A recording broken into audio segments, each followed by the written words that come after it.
Mes très chers compatriotes, en ces instants critiques pour notre nation, je m'adresse à vous avec la gravité et la solennité qu'impose la situation.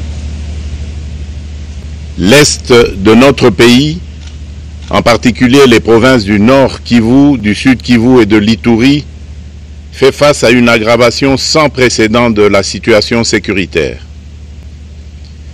Les forces de défense du Rwanda, en soutien de leurs marionnettes du M23, poursuivent leur entreprise terroriste sur notre territoire, semant la terreur et la désolation parmi nos populations.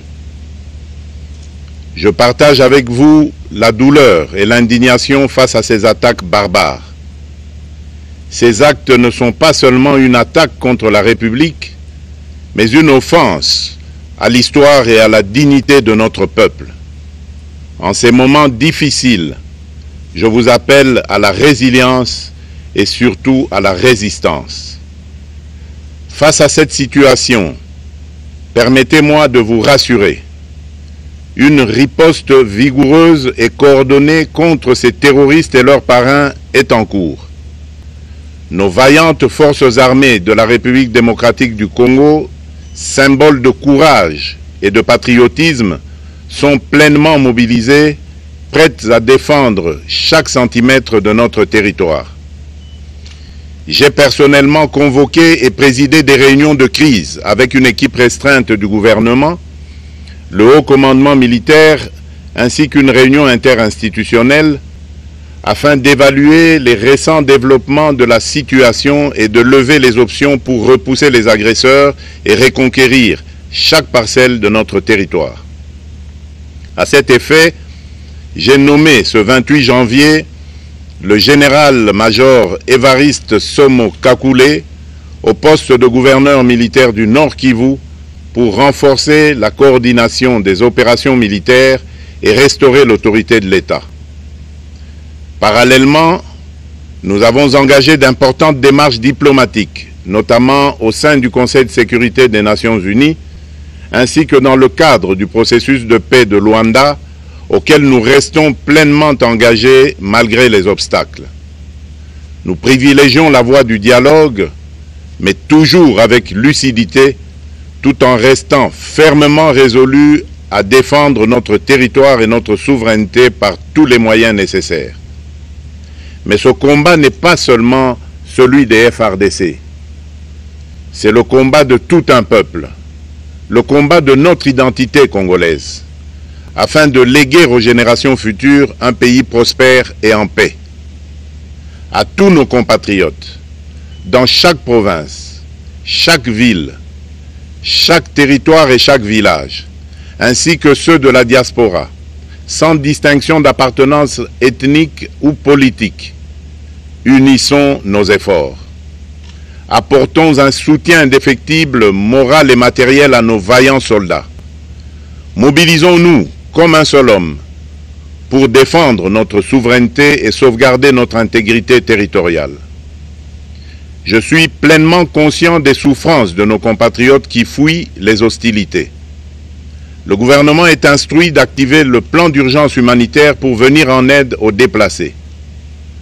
À vous, habitants de Goma et des environs, je ressens profondément votre douleur qui est aussi la mienne. Elle traverse nos cœurs et nos âmes en tant que fils et filles d'une même patrie.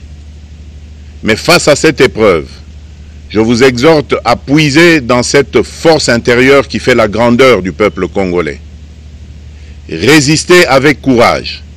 Faites preuve de vigilance constante et gardez votre calme malgré l'adversité. Sachez que nous ne sommes pas restés inactifs. Des plans de contingence sont préparés pour assurer la protection de la population civile et prévenir toute escalade de la violence. Les dispositifs de sécurité ont été renforcés pour protéger les zones stratégiques et nous travaillons sans relâche pour garantir le fonctionnement des services essentiels. Je tiens à rendre un hommage solennel à tous ceux qui ont payé le prix ultime dans cette lutte pour notre dignité et notre souveraineté. J'ai une pensée pieuse pour le général-major Peter Chirimwami, gouverneur militaire du Nord Kivu, tombé les armes à la main. Je m'incline avec respect devant la mémoire de tous nos militaires et de tous les Wazalendo tombés sur le champ d'honneur. Je pense aussi aux soldats de la mission de la communauté de développement d'Afrique australe, la SAMI d'IRC, qui combattent à nos côtés aux casques bleus de la MONUSCO, qui ont sacrifié leur vie pour la paix, ainsi qu'aux innombrables civils victimes de la barbarie ennemie. Leur courage et leur sacrifice ne seront jamais oubliés. Et nous portons leur flambeau avec la ferme détermination d'achever leur noble combat. Je voudrais ici interpeller directement la communauté internationale et l'Union africaine. Le Rwanda continue de violer ouvertement et sans scrupule les principes fondamentaux de la Charte des Nations Unies ainsi que les accords régionaux. Pire, ces agissements se déroulent dans une impunité totale et ce, avec un mépris manifeste des règles internationales et des valeurs que ces institutions sont censées défendre. Cette attitude arrogante, qui ne cherche même plus à masquer ses forfaits, est une provocation inacceptable à l'égard de notre souveraineté et de la stabilité régionale. La présence de milliers de soldats rwandais sur notre sol, leur soutien politique, logistique et militaire à leur pantin du M23, ainsi que leur implication dans l'exploitation illégale de nos ressources naturelles, nous conduisent tout droit à une escalade aux conséquences imprévisibles, mettant en danger toute la région des Grands Lacs. Votre silence et votre inaction face à la barbarie du régime de Kigali et aux atrocités perpétrées par ses supplétifs sur notre territoire constituent un affront non seulement à la République démocratique du Congo, mais également aux valeurs universelles de justice et de paix. Le peuple congolais prend acte de cette passivité qui frôle la complicité. Soyez sûrs d'une chose, la République démocratique du Congo ne se laissera pas humilier ni écraser. Nous nous battrons et nous triompherons. Congolaises et Congolais, l'heure est certainement grave, mais notre détermination est encore plus inébranlable. Ce moment critique nous offre l'opportunité de montrer au monde ce qui fait notre force, c'est-à-dire notre unité sans laquelle tous nos efforts seraient vains. Je vous appelle à être vigilants, mais à ne pas céder à la haine, aux divisions ou à la violence. Je condamne avec la plus grande fermeté les actes de vandalisme et de pillage qui ont visé certaines missions diplomatiques accréditées en République démocratique du Congo, ainsi que des intérêts privés dans la ville de Kinshasa. Ces comportements irresponsables dénaturent l'expression saine de notre colère face à l'agression barbare nous imposée et jettent une ombre sur les manifestations pacifiques de soutien à nos vaillantes forces armées qui luttent avec courage et abnégation pour défendre notre souveraineté. Notre engagement doit rester ferme et discipliné. Nous gagnerons cette guerre par notre unité, notre courage et notre sens de responsabilité, et non par la violence aveugle et par l'anarchie. Cette victoire ne sera possible que si chaque Congolais, où qu'il soit, prend toute la mesure du combat qui est le nôtre. J'appelle donc la nation entière, hommes et femmes, jeunes et vieux, acteurs politiques, opérateurs économiques, membres de la société civile, confessions religieuses, artistes et sportifs à se mobiliser, à faire bloc derrière nos vaillantes forces armées et à contribuer chacun à son niveau à l'effort de guerre. J'ai instruit le gouvernement de mettre en place des mesures rigoureuses de réduction du train de vie des institutions et de leurs animateurs afin que les ressources ainsi économisées soient directement réorientées vers le soutien à nos forces armées. Dans cet effort national, j'en appelle également à la responsabilité du secteur privé qui est invité à contribuer activement à cette cause commune. Nos soldats se battent avec héroïsme pour la défense de notre intégrité territoriale et de notre souveraineté. Ils ont besoin de notre soutien total, qu'il soit moral, matériel ou logistique. À la jeunesse congolaise, pilier et espoir de notre nation, je vous exhorte à répondre massivement à l'appel de la patrie.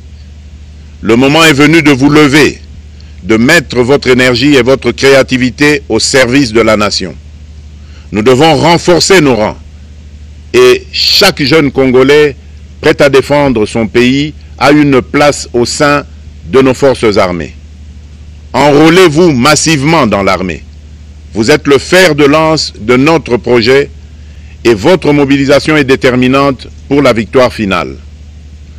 Aux braves populations du Nord Kivu, du Sud Kivu et de l'Ituri, vous êtes le symbole de la résilience congolaise, une source d'inspiration pour toute la nation. Vous n'êtes pas seuls dans cette épreuve. La République tout entière se tient à vos côtés, unis dans l'espoir et la lutte. Ensemble, nous ferons face et surmonterons cette épreuve. À nos vaillantes forces armées et aux vaillants patriotes Wazalendo, véritables sentinelles de la souveraineté nationale, je rends un hommage appuyé et vous exprime au nom de toute la République notre reconnaissance infinie et notre fierté inébranlable. Votre bravoure, votre discipline et votre engagement sans faille inspirent et mobilisent tout un peuple déterminé à défendre son territoire. Sachez-le, la République ne vous abandonnera jamais. Votre combat est le nôtre et vos sacrifices ne seront jamais oubliés. Vous incarnez l'honneur de la nation congolaise. À tous mes compatriotes d'ici et de la diaspora, la République démocratique du Congo ne pliera pas. La République démocratique du Congo ne reculera pas. Je ne vous abandonnerai jamais. J'en fais ici le serment. Le soleil n'a pas cessé de briller sur notre patrie. Ensemble, main dans la main, nous surmonterons cette tempête et nous ouvrirons une ère nouvelle de paix et de prospérité pour les générations futures. Que Dieu bénisse la République démocratique du Congo et son peuple. Je vous remercie.